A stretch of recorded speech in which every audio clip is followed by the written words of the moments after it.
Thank you very much. Welcome to San Francisco and GraphQL Summit 2025.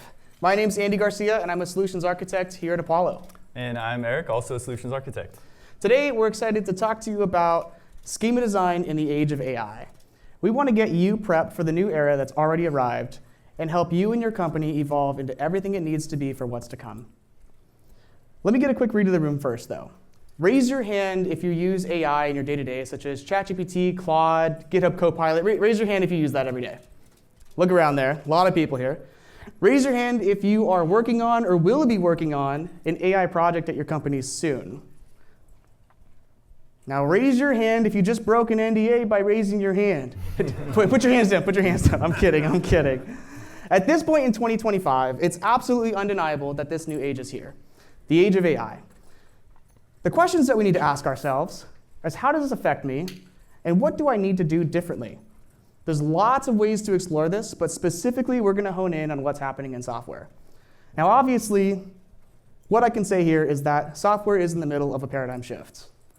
LLMs have introduced a level of human intelligence that is running at silicon speed, and it's coming for the entire stack. This paradigm shift is happening from all directions. From the top down, you have investment capital that's demanding AI integration. From bottom up, you have devs experimenting and shipping and innovating. Ever since LLMs have hit the mainstream, we've spent countless of hours playing with AI. We've been generating images, we've been vibe coding, doing lots of research, if that's what you want to call your ChatGPT therapy sessions. But for me, I'm still amazed by what's just working today, not even looking at what's coming soon or what's going to happen next month or next year, just what's today. Looking back, I think what I'm going to look at 2025 at is I think I'm going to remember this as the year that the AI application layer began. The message here is clear. We're not just bolting AI onto our existing stack. We're not just adding it to our website. We're building an entirely new application layer. MCP, it's really clear. It's not just hype. When it became viral, it's not just talk. It solves a real fundamental problem. It solves the interface between this probabilistic, non-deterministic AI behavior and the deterministic systems that power it. LLMs have been starting to integrate into the entire stack. It's creating new classes of apps and services. It's creating new emerging layers. It's changing flows in the SDLC workflows. And you have new patterns of working with tech. Now, we talk to enterprise developers and architects every single day, and conversations with them are very quickly shifting to how do I integrate AI into my workflow and adding agentic experiences. There's beginning to be a pattern in these conversations. Developers are convinced that AI is not just a fad. They're also worried about being left behind, feeling a bit of that FOMO of falling behind in all this new technology. Underneath all that, there's a lot of uncertainty on how do I actually catch up? How do I move forward? And especially, how do I do this in an enterprise at scale? Businesses are rushing to adopt AI, but they're not really exactly sure how to do it or what to use it for. And that's what today's about. We're going to help you make informed decisions on your AI use cases, and we're going to help you orient yourself in this fast-moving landscape. Here's what we're going to be covering. Number one, we're going to first take a step back. We're going to slow it down and talk about some context and what makes AI different than anything that we've seen before. Then we're going to talk about the AI development workflows and why you need this abstraction layer and what properties it should have, and specifically why the supergraph is uniquely suited for that role. Next, we're going to get really practical and give you practical, pragmatic patterns for working with AI. And then finally, we're going to talk about the updates to the schema design process moving forward. We're also going to try to make sure that we leave some time for questions at the end, so make sure you're writing them down so that you can ask them towards the end of them as you think of them. I'm going to pass it off to Eric here to kick it off. Thanks, Andy. All right. I want to start off with a question, just asking, what actually makes AI different? I want to get at the fundamental nature of this thing to hopefully share and glean some insights about how to work with this and maybe how not to work with it, more importantly. So for one, AI is democratizing expertise, right? This is kind of clearly obvious. I think one of the things here is like, the talk earlier from Wayfair where, they had a big problem writing documentation. and they were able to leverage AI like as an expert, right? A world-class expert on writing, right? Where they didn't have to. So this democratization is happening everywhere, and it's starting to come to our actual services. One thing here is LLMs are inherently probabilistic, right? AI, what we're talking about, is inherently probabilistic. And what does that mean, right? Probabilistic, all this means is if you give something like an LLM the same prompt, you're going to get potentially a slightly different output or potentially a wildly different output, right? The way that these things work, LLMs in particular, is they're just predicting the most likely next token, based on some probability distribution. As opposed to traditional software is deterministic. This simply just means that the same inputs, so for example, simple function adding 2, same input of 5, is always going to yield the same result of 7, right? This is just determinism. Another aspect that I found working with LLMs, this is like most obvious with image generation, but it's what I'm calling the last mile problem. You can get like 0 to 99% of the way done with what you want to, almost in like a single shot with this stuff. But the last kind of 1%, those little tweaks, the slight changes to the image generation, those are typically very challenging to get right and get it's the hyper specificity that these models have a challenge getting. So to summarize what I'm talking about here, AI is probabilistic. LLMs are probabilistic. Think of a distribution curve. It's unpredictable, right? Versus determinism. This is our traditional software, highly predictable, and yeah. All right. This seems like MCP has been the star of the show already, this conference, and I want to talk about a little deeper. I've talked to a lot of people already at this conference, and there still seems to be a lot of confusion around what this technology is and how to think about it. So I want to kind of go through a deeper dive into explaining MCP as a way to highlight how to work with AI and pull out some general principles here.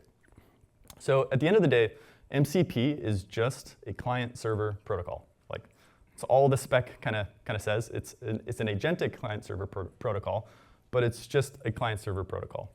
And MCP is a standard for augmenting LLM capabilities and their knowledge base, right? This was a consequence of how models are actually created, these base models. At a certain point in time, they stop their training and they can't rely on any new information. And so this MCP emerged as a standard to solve that problem, right? And that's this year has been a play out of this. We're seeing this, really become a standard. I think today, October 2025, I think we can say MCP is the agentic client-server protocol standard. The thing to point out here, the innovation with MCP is still just the LLM, right? We're still talking about this large language model. The innovation of MCP is just a standard, right? It's nothing too crazy here. So to talk about this, what does this actually look like in practice? So we have our MCP clients, and the most obvious client classes of this are the chatbots, right? You've got Claude, you've got Claude, ChatGPT, any sort of LLM chatbot. You also have your AI IDEs as a popular implementation of MCP clients. So you've got Cursor, Windsurf, and stuff like that. There's also custom implementations, which we're going to talk about in just a minute as we explain more about what goes on behind the scenes in these MCP clients. The MCP server is actually a really simple concept, right? It's all the server does is define a set of capabilities. And you define them as sets of tools, prompts, resources, and a few other kind of metadata things. But at the end of the day, there's just a definition of capabilities. And throughout the remainder of this talk, we're just going to refer to these as tools, generally. So this is just arbitrary code, right, and arbitrary responses, right? We can plug in, do whatever we want inside of these tools. So this allows us to connect to databases, APIs, all of our services that we want. Again, to point out, the LLM integration sits on the MCP client side, not the server. So MCP client, this is integrated tightly with ChatGPT, the app, right? That's kind of obvious in that use case. But if we look at where the MCP server sits in this architecture, we can look at it as more of a traditional client, right? All it's doing is making requests to our services and then putting something at the back. So from an architectural standpoint, an MCP server is just a client. All right, suppose we actually want to test this out and build something. So we've decided we want to build an internal chatbot, simple use case, or at least a straightforward use case, and we only want to expose it to our internal teams. And our implementation, like we're just using this chatbot, so we don't have to do any customization on the client side. So we're just having to create our server, and we expose this pretty simply or straightforward, where we just map single tools to a few different endpoints, and we're just proxying these requests through to back to the client. So these servers, these tools are just acting as a proxy in this case.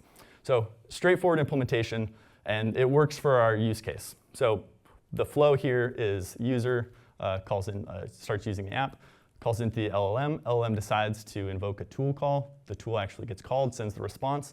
And then what will happen in there is there will be some sort of iteration process where you might have secondary tool calls or tertiary, right? You could have many tool calls. And this concept of allowing the LLM or the MCP client to fetch multiple tool calls in a single iteration is what we'll refer to kind of throughout this as just LLM orchestration, right? So it's orchestration of these tools and services on the client side. It's really the LLM that's powering like the fetching and the deciding of this. So talking a little bit about like, we have all these different client implementations. It's really helpful to look at what's actually going on under the hood. So if you were to build your own MCP client, right? If you wanted to build your own chatbot, for example, how would you go do that? What would be the components that you would need to build? And basically, these all exist in these popular clients. So first off, you have your app or your UI layer. For the chatbot, that's just the chat interface. You also have the LLM integration in here. You also have all of these work with some sort of state or memory management layer to save session history, conversation history, stuff like that. And then you have this kind of central brains of the MCP client, which is like an orchestration engine. Sometimes it's referred to as an agent server. But really, there's like two main things that this thing does, this central component. One is it actually does the implementation of the MCP specification, right? So it's doing the protocol stuff, actually calling to the MCP server, handling the transport, all that stuff. But, oh, whoops, sorry, can you go back one? The agent loop is the secondary piece to this. So what the agent loop is that LLM orchestration, right? It's handling all of the communication between the UI layer, the LLM, the conversation, and actually pulling stuff from the MCP server. So taking a little bit closer look at this actual flow. So let's say we've got some user input coming from the UI layer, and this makes it down into this agent server, right? And this kicks off this agent loop. So before this agent server actually makes a call to the LLM, it's going to pull some information and pass that to the LLM for processing. So first, it's going to pull down like the tool catalog and provide as descriptions of everything that that the LLM could go execute, right? So it's just the tool catalog, what's defined by the MCP spec on the server side, as well as like conversation history. That all gets sent up to the LLM, and then the LLM responds back to the orchestrator, and it will say like, hey, go invoke a tool call or just respond to the user. I have your answer. If it decides to invoke a tool call, it will go do that same flow we described before, come back, and then send that response in context, like the entire response, back to the LLM. And that process just iterates. It repeats until the LLM short circuits with a user response, right? So this is the agent loop. This is LLM orchestration. So is this a bad idea? I think we'll find that you'll get a lot of mileage out of this, especially for like initial use cases. You'll be able to prototype very rapidly with this because you're leveraging the LLM to do all this orchestration work. But let's talk about some consequences here. So first, I mean, this is very quick to implement, but it is hard to control, right? We're dealing with probabilistic software, and so this orchestration is non-deterministic. So you can't guarantee like the actual network topology calls like across clients or across usage. It's just whatever the LLM decides, that's what's going to happen. It's also, any logic that we bake in here is also scoped to this single client, right? Anything is not going to, we can't push it upstream and leverage it in our other clients.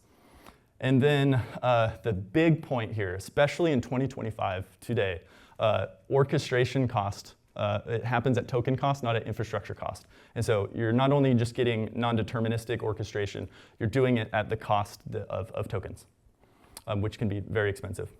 So let's play this out just a little bit, right? Suppose our response quality degrades, scores drop, maybe our tool invocations explode, maybe tokens skyrocket. What do we do, right? How do we actually mitigate this stuff? Like what's our course of action? So there's really three places you can modify behavior to an agent. I'll just put these on screen. So you have your prompts, you have your tools, and you have your core services. This is really the only place that we can change how our agents are behaving. So first you have your prompts, right? This is, for starters, this is like the actual user prompts, right? If you're in a chatbot, it's like what the user is typing is going to affect what the agent does, right? So that's the first place to start modifying behavior. You also have system prompts, right? These are just like back-end prompts I'm sure you're familiar with, but any additional prompts hidden from the user that are still executed on their behalf. This process is inherently highly iterative, right? This is just text, and so like as fast as you can change text, you can change these prompts. And so again, the last mile problem applies here. Like it's really hard to get those last like hyper-specific outputs. And then anything in the world of prompt engineering is going to apply here. So anything you learn, and I'll just give you the quick 80-20 on what my take on what prompt engineering is in a nutshell. So typical like prompt, you like write some text and then you send it to the LLM. Like just this one quick little turnaround where you use an LLM to generate the prompt that you would have otherwise. That flow is it basically, in my mind, that's prompt engineering in a nutshell. You're leveraging LLMs to give you a better prompt. There's a whole cottage industry of tips and things you can do. I'm not going to focus on that in this talk. But definitely the place you should start. The next place is the tools themselves, right? So this is part of what you can change behavior is the context of the tool catalog. So we talked about how the MCP client is pulling down the tool catalog to pass to the LLM. That's all context that needs to be processed. That's all context that you can modify to change that behavior. Also the response, right? The response coming back from the tools, that affects what the LLM does. And so changing the responses also changes the behavior. Thing to point out, tools are just code. It's as iterative as any other code is. And so if we want to make that faster, that part is up to us. The MCP spec doesn't help us here. And so if we want to increase the speed here, basically boils down that we need to make some abstractions. Last place is our core business services, right? Our deterministic backbone, if you will. That's what these are. This is where our business rule enforcement happens. This layer is inherently very hard to iterate as a feature. We want these things to be more stable, typically. And the thing to point out, though, is that modifying these can change your agent behavior if those responses are making their way back. OK, let me skip ahead a little bit here. So again, modifying prompts changes behaviors probabilistically. Services, right, these are deterministic. So tools are kind of somewhere in the middle. Right. The reality is we have flexibility here because it's just code. You can have your tools react either way, deterministically or probabilistically. We're here to say today, like you should absolutely have your tools interface with a deterministic layer. You should not start going into the world of probabilistic code in this world or in that realm. Okay. So wrapping up here before I pass it off to Andy here to get practical. So last little bit of conceptual stuff. So because this is just code, what we get to decide what properties we want, to put in between this our MCP server and our core services. So we've already decided we need something deterministic. Ideally, this is a highly adaptable layer because we're focused on iteration speed. And then ideally, this is something also declarative in nature. So obviously, we're at a GraphQL conference. This is no surprise. We talked about this earlier. But today, GraphQL fits this description better than any technology on the market today. The GraphQL execution engine is fundamentally deterministic. So to take a look, another step back here. Our MCP, like if we look at our other consumers, MCP server, again, is just a traditional client. And our tools are going to reference operations just like any other app. Right. So one thing, we get the benefits here. If we start shifting some of this orchestration logic, to the right, we start getting all these other benefits that we're talking about. All right. Well, let's see. I missed an animation there. All right. So to think about this from an agent's perspective, our schema kind of becomes like the total possibilities of expressible, like the schema catalog, right? And so and our operations just become our actual tools. So to summarize everything that I'm saying, what we're talking about is agent productivity. Like how do you actually make your agents do something that you want them to do? It comes down to these three components, right? You have clarity of the task given. This is your prompts. And then you have the context, right, for what the context of, this is your tool definition, so the context you're passing to these agents, as well as the context of what they have the ability to do. And then it comes down to iteration speed. How fastly can you modify these things? So tool iteration challenges, to kind of set the stage here, is we've got, you have to basically apply the entire software development lifecycle to your tools, even with GraphQL, even with these other benefits that we're talking about. You've got to execute the tool change, test, commit, build, deploy, and still restart. So I want to turn it over to Andy now to talk about Apollo MCP Server. We already had an introduction to this today, but to talk about how we can use this to actually increase the iteration cycles of our actual services to match the speed of our prompts. But here, Andy. Thank you, Eric. So as you heard this morning, we now have our MCP server in GA available for you to use now. This is going to allow an LLM agent to query data from your graph as tools in a variety of ways. So we'll dig into this here. When you're setting up your Apollo MCP server, you can do a number of different configurations here. We've got introspection, which gets your full schema using the introspective query. You can pass a number of operation files that say what the tools are, that are basically what are the queries that the agent can use. You've got your persistent query manifest that you can pass in, so it's similar to your operation files, but they're the hashed versions of them. And then you can also connect it to GraphOS persistent queries, which basically allows you to remotely get that persistent query manifest. They each have their own use case, and they each have their own drawbacks. In the introspection side, in this case, the AI chooses how to query your graph, for better or worse. It also has a drawback of when your schema is really large, it's very expensive.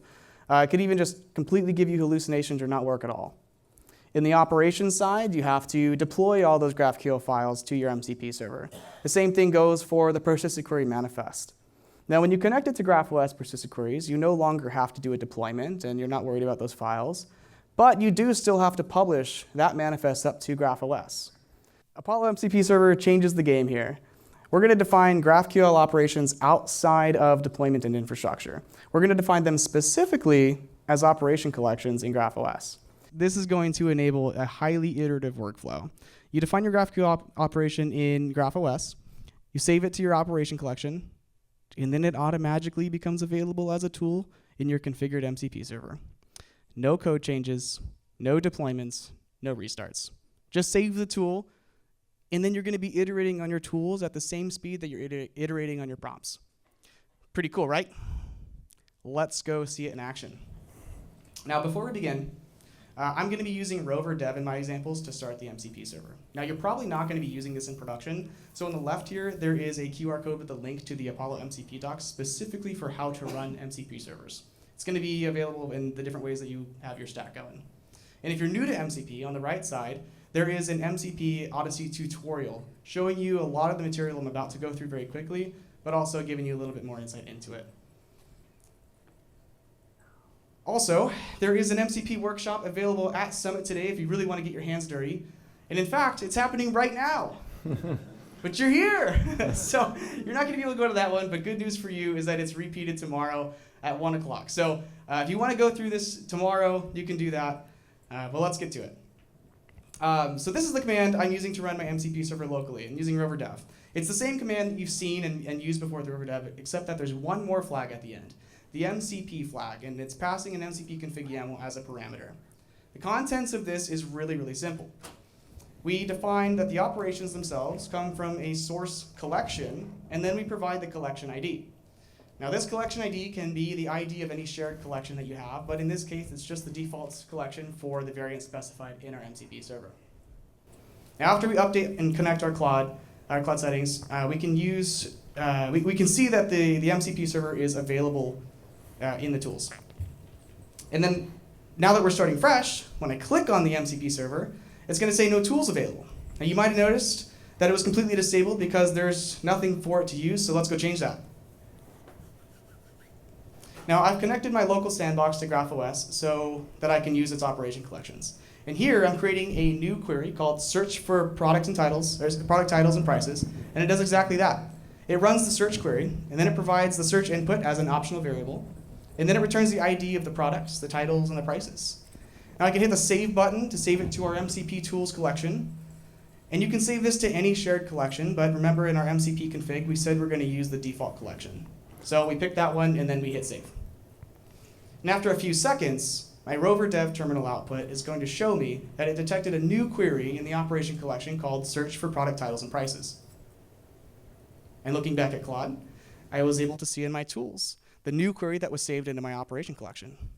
No deployments, no commits, no server-side restarts. Let's see how well it works.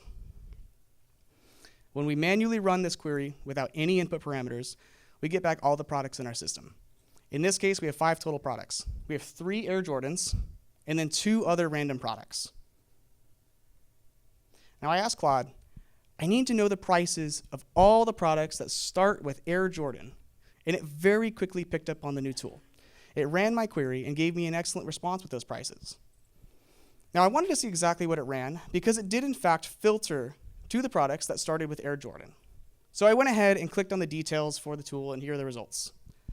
Now, I know it used my query search for product titles and prices, but what it really gave me was the input on the left side and the response on the right side. Now, Claude was able to detect that there was, in fact, an input parameter here, which was title starts with, and then it used Air Jordan in that input parameter to search for our products. Our supergraph then took that and searched the results on the back end. Now, at the end of this response, it asked if there was anything specific I'd like to know about these products. So naturally, I just said yes. I said, I want to know the reviews about the Air Jordan 3 Retro Black Gold. And of course, Claude had no clue how to do that, because I didn't tell it how to do that. I didn't give it any other tools. The only tool we wrote so far was just give me the titles and prices. So I went to go fix that. I went back to my playground, added a new query called Get Product Reviews by Product ID, and made it return reviews about the product, and with a little bit of information, and also with the user who gave the review. And after about a few seconds, I saw that our MCP server picked up the new query and made it available to Claude. Now I retried the exact same prompt, and this time it was able to use the new tool, Get Product Reviews by Product ID, and it gave me all the reviews, who they were from and what they said. And then the probabilistic nature of the response thought it might be good if it gave me a summary too, and I guess that kind of helped me out. Now I wanted to see what else it could do. So I added a new generic query called Search Products. I made it return every possible thing that it could about a product. And I wanted to see if Claude would pick the Search Products query, or if it would pick the smaller Search Product Titles and Prices query. And after I added this new tool, I asked, I need to know the prices of all of the products, seeing if it would pick the more performant one, or if it would pick this one that returned everything. Now we also saw that Search Products and Prices one had optional parameters. I didn't add that to the generic one. So this is probabilistic, so there's not really any knowing exactly what it's going to do. It could pick 2 different paths. It could get all of the information in one query, or it could get all of the IDs using the search titles and prices, and then go back to the API and get the reviews for each one of those products, the N+1 problem. But just like in all of engineering, it worked on the very first try. In the more optimal query, search for product and titles prices was used. But how do I get it to use that generic product query? Well, I gave it a generic prompt. I said, give me an overview of all of the products available. I want to know things like prices and reviews. I was curious to see if it would do that N+1 problem and keep going back to the API, if it would do its own orchestration, or if it would use this more optimal query. Again, on the very first try, it used the generic search products query, and it worked. It gave me information I didn't even ask for, and this is the probabilistic nature of an LLM. I'm not promising it's always going to choose the more optimal path when you set up your tools, but at least now it has something more optimal to choose from. So let's look back at some of the iteration challenges with the tool iteration. You want to make a change to a tool, you have to test it, commit it, build it, deploy it, and restart it. But what we just saw changed the game. We want to make a change to the tool, so we changed it, we tested it, and we saved it. That's it. Nothing more. Is your mind blown yet? Now, why does this work so well, though? Because GraphQL is the perfect abstraction for AI. This workflow is only possible because of GraphQL's declarative nature, and here's why. GraphQL has declarative operations. The GraphQL operations are just data. They're query documents. They're not code. They're stored, versioned, and modified outside of your application. Your schema is a stable contract. As long as it's unchanged, you can create near infinite variations of your operations. It also doesn't change your API. It just changes how you query your API. Third, we've got type safety. GraphQL is inherently strongly typed. GraphOS can validate before they become your tools. And you get that safety without even running any sort of deployment cycle. If your tools were REST endpoints, you would not be able to do this. You'd be hard coding URLs, you'd be dealing with different response formats, you'd be writing transformational code everywhere. And then on top of that, every single time you want to make a change, you've got to run through the entire deployment cycle. GraphQL's abstraction makes the tools configurable rather than hard-coded. And this configurability gives you the speed that you need. Here are some practical recommendations for using AI agents on your existing systems. Number one, start with GraphQL as your abstraction layer. Even without MCP server, if you're not using it, separating between your tools and your core services is going to be paying dividends long run. Design your operations with context in mind. Think about what the LLMs will need to know, not what every possible thing that you have is. Number three, use your operation collections for rapid iteration to help you have your separate your tool definition from your deployments. And this is also going to help you get that fast feedback loop. And number four, balance deterministic from the probabilistic. Not every single thing in your system needs to be deterministic, but not everything in your system should be probabilistic either. Excuse me. Some of the orchestration does benefit in the LLM flexibility, so you want to make sure there's some probabilism with the AI agents. What you need to know is what you are paying for and when you're paying that cost, and then make a conscious choice to pay that cost. The key is that you're not just building APIs for humans anymore. You're building APIs for autonomous actors who use your interface in ways that you're never going to be able to predict. The flexibility and the expressiveness of GraphQL combined with fast iteration gives you the tools to adapt. Now let's shift, though, from tool design to tool catalog design now. So what changes in schema design? Short answer is nothing, but also everything. As Eric said, Supergraph schema is your tool catalog. It's all possibilities and combinations that you can create your tools from. And as you design your schema in this new age, you're going to experience something that I call the acceleration effect. Apps, services, and code aren't the only thing that's getting accelerated by AI. All of your habits and practices do too. If your schema's littered with just temporary decisions of just for now things or large amounts of tech debt, guess what's going to happen when you start throwing your AI on it? All of your bad habits are going to be accelerated and magnified too. There's a high probability that these bad practices will be exposed and doubled down on by your AI if you don't have major guardrails. Now, I have a 3-year-old toddler that loves to copy me. She wears her clothes like me, she plays the games that I play, and it gets really scary when I accidentally teach her my own bad habits. When that happens, it makes things really difficult for all of us. AI is like this toddler. It looks at everything you do and you say, and then it amplifies it, and it extends it faster than an adult in their prime. This is why we need to adhere to best practices now more than ever. Now, I'm not going to go into every best practice here, but some that I'm going to call out that I think are very fundamental to beginning your schema design are right here. The first, design around a core set of entities. You've heard this before. Start with your foundational business objects and avoid over-modeling every single thing in your business. Just start with those entities and figure out how they relate to each other. Second, use demand-driven design. You need to be asking who or what needs what information from your graph. It's not going to determine how they get it. They're not doing the schema design, but it is going to help you focus on your scope. What you build needs to have clear value. You're not just going for every possible thing, because the whole saying, if you build it, they will come, that's not going to work. It does not work in GraphQL here. It's not a good GraphQL strategy. Third, prioritize expressiveness. Be very clear and pragmatic. You need to be using longer, more expressive, meaningful names in order to reduce confusion. Your intent is going to be expressed through your naming and your structure. And then 4, utilize the documentation tools. GraphQL has built-in documentation, and you need to be able to use them and keep them updated. Wayfair this morning gave an amazing talk about how they're using AI to do this, so definitely go and take a look at that. The doc should be the answer to people asking all of those annoying questions about your schema and where do I find this and what do I do with this. Now, there's a lot of other best practices that I'd love to share, but for the sake of time, we're going to keep it to these 4 to get you started. But if you are wondering how to determine whether or not your graph is meeting these best practices and what you can do to align with them, you can look towards our Supergraph Architecture Framework Assessment. The Supergraph Architecture Framework Assessment provides a collection of best practices in supergraph development. These practices stem from our extensive experience collaborating with lots of engineering teams in building their supergraphs. There's a lot more information that has been talked about in the past, but here are a few more pieces of material for you to look at. And there's going to be a lot of QR codes. If you want to get your phone out and take pictures, totally fine. Now, I'll be on this one for a minute, so feel free to take a picture. You have plenty of time to get your phone out. But the first one here, the first piece of material that I want to give you is our Odyssey courses. There's an abundant amount of information here.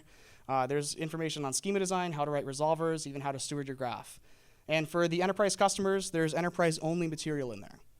The second would be Apollo events. There's past summit talks, there's workshops, there's online sessions that you can go back and watch the recording of. And then the other 4 that are here are other past summit talks that specifically talk about schema design. We've got Ticketmaster, Wayfair, Apollo, and Autodesk. Now, just as important as it is to adhere to these best practices, you also need to embrace the chaos as it evolves into its very own ecosystem. Your schema is going to get larger and larger, and there are things that are going to get out of your control. But let this be a sign that things are going well. It means it's evolving on its own. It means that contributors are contributing without being blocked. It means that you're producing value and that people are experiencing that value. If you are a platform owner of the graph, where you own all of the schema, the most important thing for you to do here is to mitigate the effect of those errors. You can't stop the errors, but you do need to make it okay for people to make mistakes. So mitigate the risk and make some mistakes along the way. Because getting something in your supergraph is going to be far better than getting nothing. If you're constantly arguing with other teammates or other teams about whether something should be called one thing or another, you should have 1 level of nesting or 2 levels of nesting, take a step back and just let the most passionate person in the room decide. It's probably not going to make a difference. You want that something faster and faster. Now, some decisions, though, are going to be very difficult to reverse. And when you throw AI on top of that, it can cause some really extreme hallucinations. The important thing here is to ensure that those very critical incorrect decisions are avoided. And that just takes a lot of the wisdom and experience as you go back and forth with your teammate, and they're going to be very distinct to your business. In the words of Mark Zuckerberg, you do need to move fast and break things.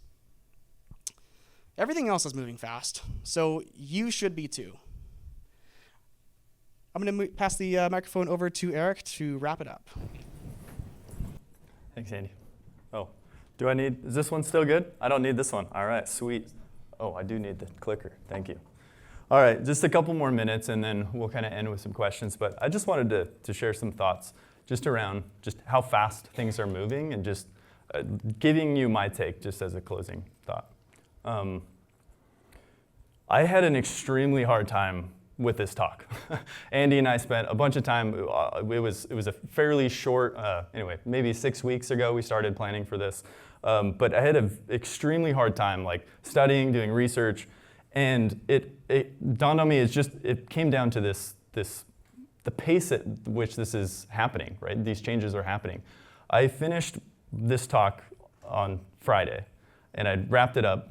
I ran a marathon on Saturday, and I had queued up some podcasts to listen to. Oh, sorry, I'm not trying to flex that I'm like a runner. If you would have seen me cross the finish line, you would have major sympathy, and like you should not do that.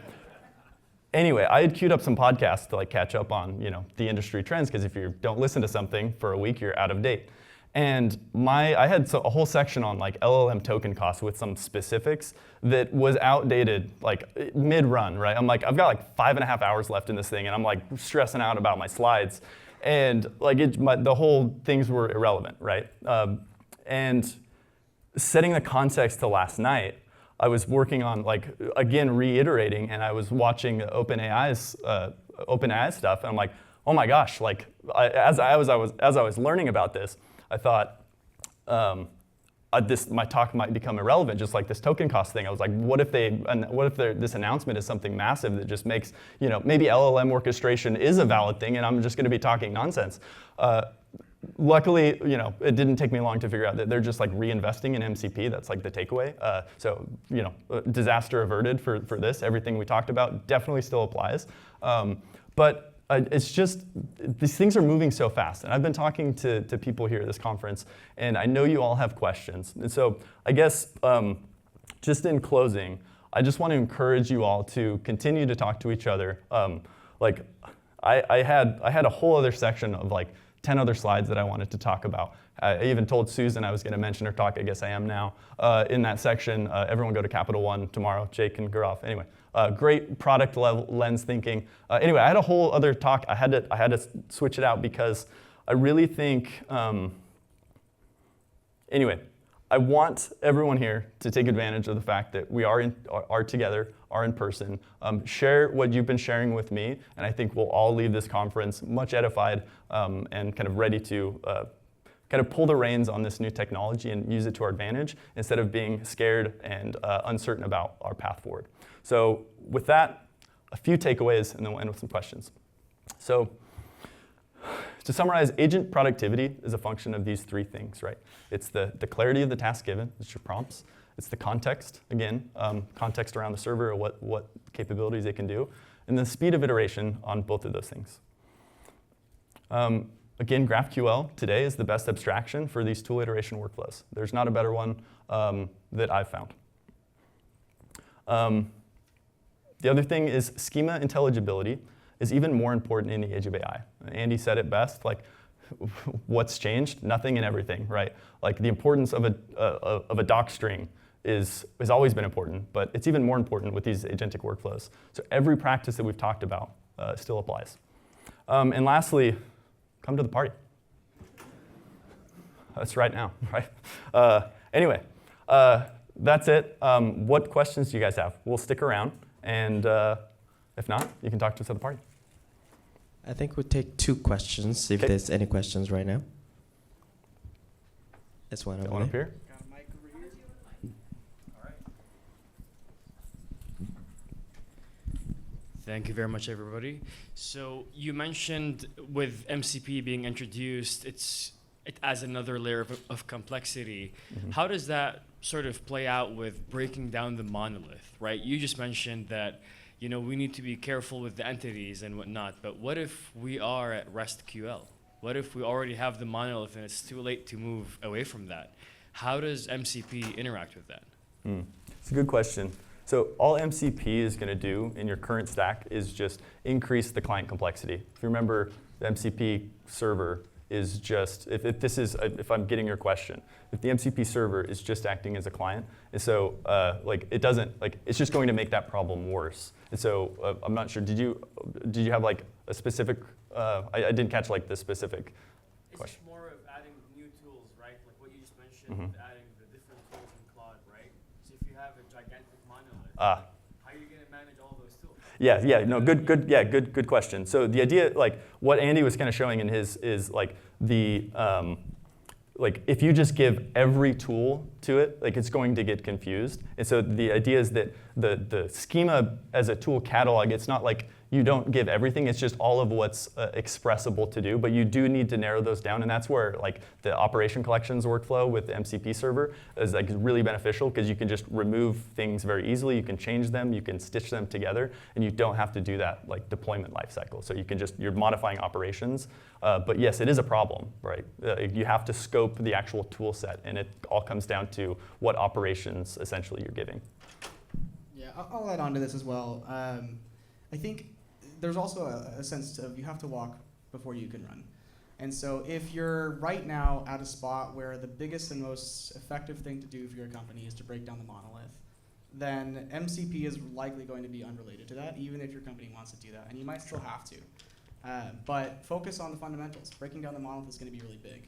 Now, regardless of MCP, GraphQL and the supergraph helps you break down that monolith. And you can add MCP as a client to that without affecting the backend behind it. your subgraphs or connectors are going to be able to abstract that and move away from the monolith while your MCP is actively querying from it. So hopefully there's enough separation between that because of the abstraction that the supergraph provides you. I think we got time for one more, or did we use it all? One more. Going. Oh. Question over here.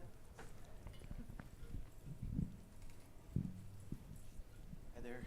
Thank you. Hello. When it comes to scheme design, one of the things that we've had to work through is ownership of the subgraphs, ownership of the schema, and we leverage MCP and various tooling to help us with that.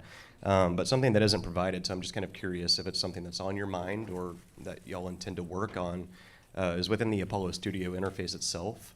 The pool of reviewers, how it knows where to pull from, is a big thing that Greg has rolled out recently to help us with that. So this is like specific subgraph reviewers for like the context? Spread across 50 teams, many developers. I don't know when this talk is, but we do have some announcements on some of this. We are thinking about this, like subgraph author, like ownership, and like I guess more of a treated as like a first-class persona within Studio. Yes, this is actually something we're working on. I know we are announcing like subgraph insights and a few other things like that. But yeah, we have some other tools. Love to talk to you in more detail.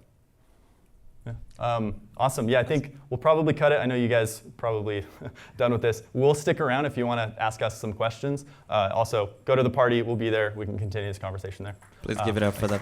Thank you, everybody. Thank you. Thank you, everyone.